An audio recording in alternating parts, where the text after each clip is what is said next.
जय श्री राम। बहुत बहुत स्वागत है आप सभी का एक बार फिर से आपके ही अपने YouTube चैनल पर। बात करेंगे बुध के राशि परिवर्तन के बारे में कि बुध अब अपनी स्वराशि के अंदर आ रहे हैं, अपनी ही राशि यानी मिथुन राशि के अंदर गोचर करने जा रहे हैं। बुध देव का ये गोचर आपकी राशि के लिए क्या सफलता, क्या खुशी लेकर आ रहा है, उसके बारे में विस्तार से चर्चा होगी। क्योंकि जब भी बुध अपनी स्वराशि के अंदर होते हैं तो वह भद्र नामक राजयोग बनाते हैं।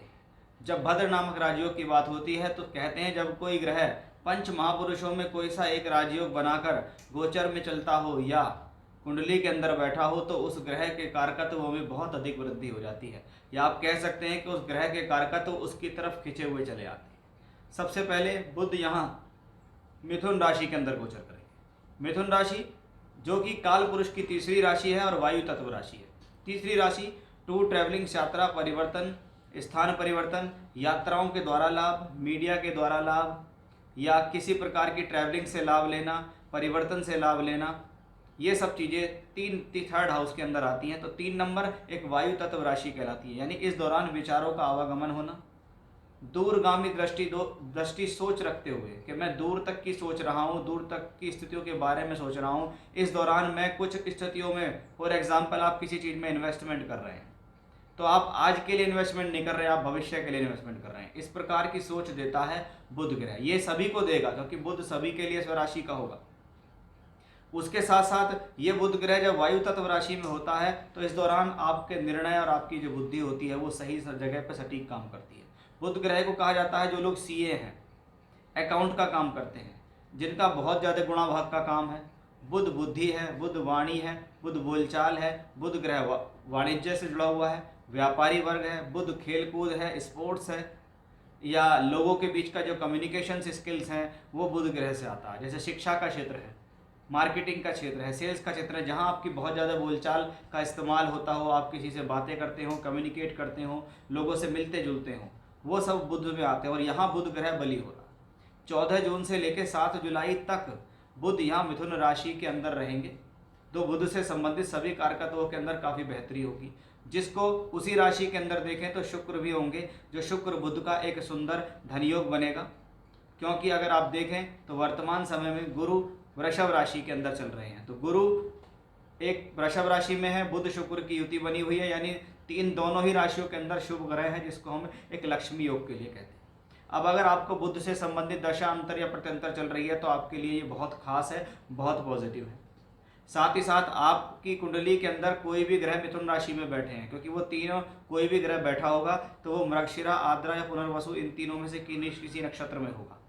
उनसे संबंधित दशा चल रही हो तो फायदा, उनके ऊपर से बुध गुजरेंगे तो आपके लिए और ज़्यादा सकारात्मक हो जाएगा। तो कुल मिलाकर अगर देखें तो बुध से संबंधित बेहतर स्थितियां हो रही हैं। अब अगर आपकी राशि पर इसका प्रभाव देखने चले कि जी हमारी पर्टिकुलर राशि पर इसका क्या प्रभाव पड़ने वाला है, ऐसी क्या खास बात है जो हमारी राशि के लिए बुध कितना ज़्यादा पॉजिटिव है, क्योंकि ज़रूरी नहीं है सभी के लिए वो बराबर पॉजिटिव हो। बुध के कारक तो सभी के लिए समान हो सकते हैं, लेकिन सकारात्मकता या पॉजिटिविटी सभी के लिए समान नहीं हो सकती है। उसी के लिए हम देखते हैं अब आपकी राशि पर इसका क्या फ़र्क पड़ने वाला है।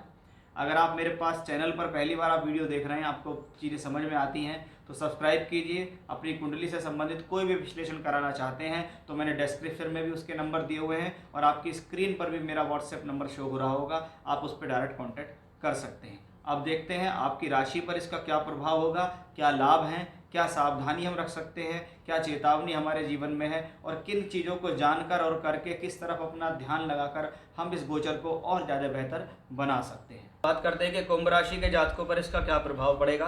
कुंभ राशि आपकी राशि के स्वामी शनि है, जो कि वर्तमान में अपनी ही राशि के अंदर बैठे हुए हैं। भाव का स्वामी भाव में है तो बली ही माना जाता है। अब बुध पंचमेश होके पंचम में आए हैं और बुध अष्टमेश भी है, यानी बुध जैसे ही राशि परिवर्तन करेंगे तो बुध की 2 राशियां हैं, वो दोनों राशियां एक्टिवेट होंगी। राशि एक्टिवेट होंगी तो उन भाव से संबंधित फल एक्टिवेट होंगे।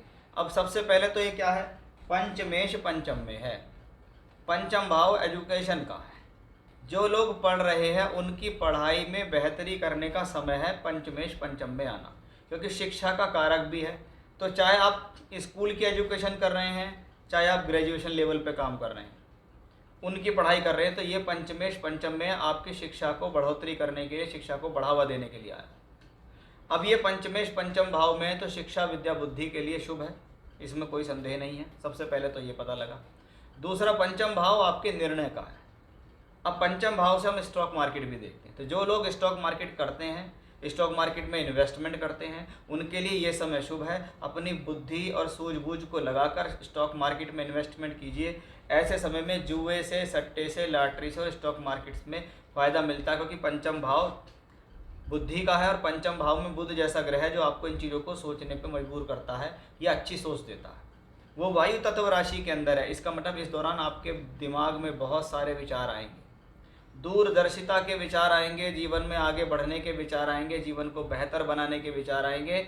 ये बुध पंचमेश होके पंचम में, अष्टम का मालिक भी है, लेकिन लघु पराशरी सिद्धांत के अनुसार उसको अष्टमेश होने का दोष नहीं लगेगा, क्योंकि उसकी पंचम भाव में एक राशि पड़ी हुई है। तो बुध पूर्ण बली, इसको और अधिक बली बनाता है योग कारक शुक्र, क्योंकि योग कारक शुक्र 12 जून से यहीं इसी राशि में पहले ही बैठे हुए हैं। चौथे घर का मालिक है तो भूमि, जमीन, जायदाद, प्रॉपर्टी, सुख साधन देगा। नवम भाव का मालिक है तो धर्म के लिए, भाग्य के लिए, हायर एजुकेशन के लिए, यात्राओं के लिए शुभ है। कि अगर आप हायर एजुकेशन करना चाह रहे हैं, अगर आप चाहते हैं मैं अपनी शिक्षा को बढ़ा के आगे ले जाऊं, अगर आप चाहते हैं कि मैं जीवन में किसी अच्छे स्तर पे काम करना शुरू कर दूं, मैं कुछ नया काम की स्टार्टिंग कर लूं, तो ये समय ठीक है कि ईश्वर की कृपा आपको प्राप्त होगी, आपका भाग्य आपका साथ देगा, आप जीवन में आगे बढ़ेंगे। तो कुल मिलाकर देखें तो बुध का पंचमेश होकर पंचम में जाना और योग कारक शुक्र के साथ मिलन होना एक धन योग भी है, राजयोग भी है। ऐसी स्थिति को हम लक्ष्मी त्रिकोण राजयोग भी कहते हैं, क्योंकि यहाँ नव पंचम योग बना हुआ है। ये अपने आप में बहुत ही खास और शुभ है। तो कुल मिलाकर देखें तो कुंभ राशि के जातकों के लिए एक बहुत ही बेहतर समय हम इसको यहाँ कह सकते हैं कि भाई ये समय आपके लिए अवश्य ही शुभकारी रहने वाला है। जय श्री राम।